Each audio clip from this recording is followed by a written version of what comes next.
What's going on, guys? Car Review Guys here. My name is AJ and we are back again with the 2025 Subaru Forester. This is the Sport trim level. Not the full review, link down below. We go through everything you probably ever want to, so if you want the full video, go click that. This is going to be 5 things to love, 5 things to improve. We are going to start off with the cinematic, but we try to keep these a good bit shorter. Cinematic's only like a minute, so if you don't want to see it, just skip past it. Not a big deal, but we try to keep the level of quality high. So we're in the garage today. Obviously got some good lighting, definitely some good sound. It's a little windy outside, so didn't feel like putting you guys through that. So without further ado, let's jump into the list right after the cinematic. Let's roll.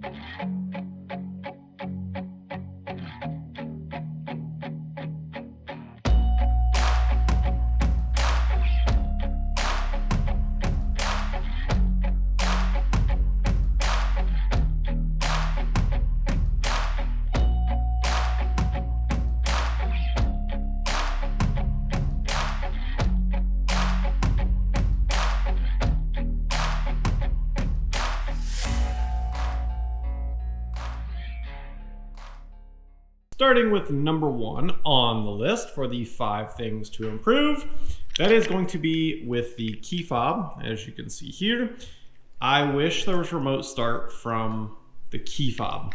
From everything I've read, that is not the case. Some vehicles, like, you can even just use the lock button, basically hold it, you know, for the second or third time, depending on the vehicle manufacturer.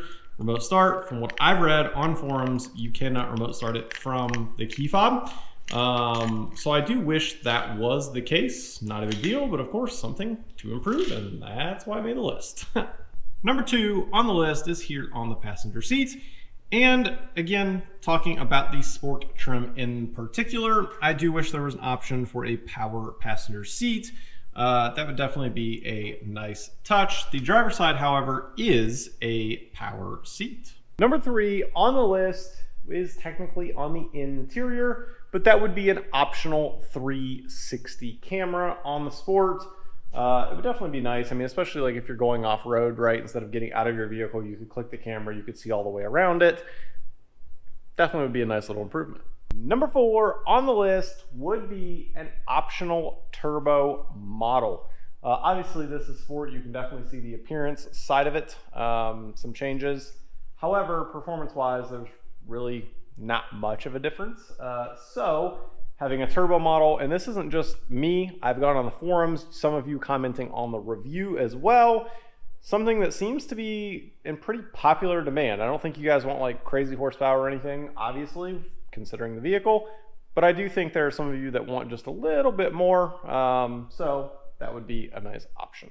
Number 5 on the list, on the opposite side of the spectrum, would be an optional hybrid. Now, with that said, from my understanding, Subaru has promised a hybrid version in the future. What year? Not confirmed yet. So I do think we will see it, and I think that definitely will appeal to many of you out there, so that will be a very, very solid improvement. Time to move on to the 5 things to love. Number 1 on the 5 things to improve, I got to get the key out of my pocket because it has to do with kind of the key fob, also the rear, and that would be the new power lift gate. Just simply hold, it's going to beep a few times, let go, and up it goes. And then the other nice feature of this, which not all manufacturers actually allow, is shutting it from the key fob as well. Down it goes.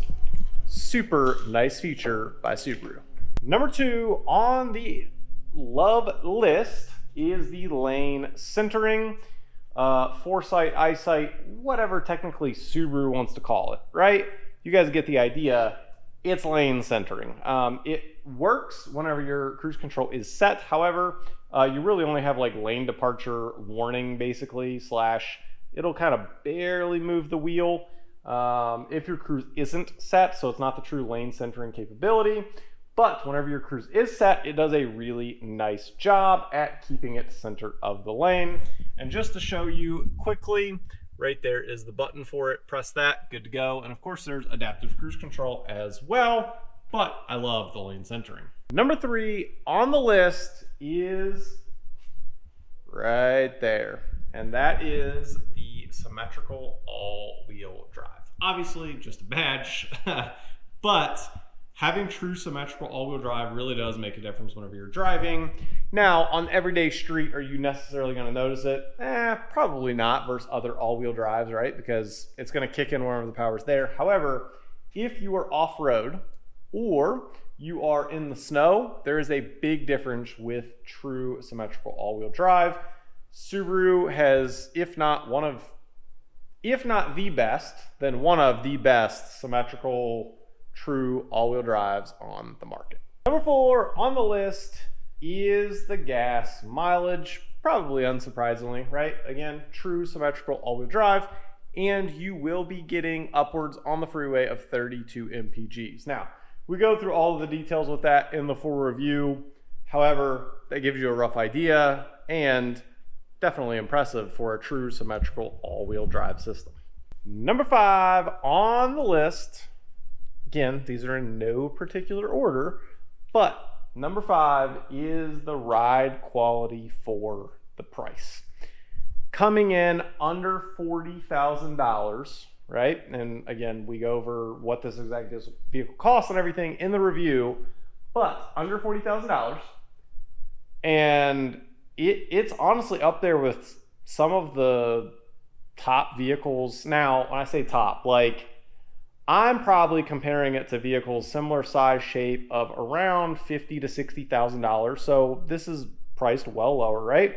And I would say it's up there near some of those with ride quality on the new 2025 Forester.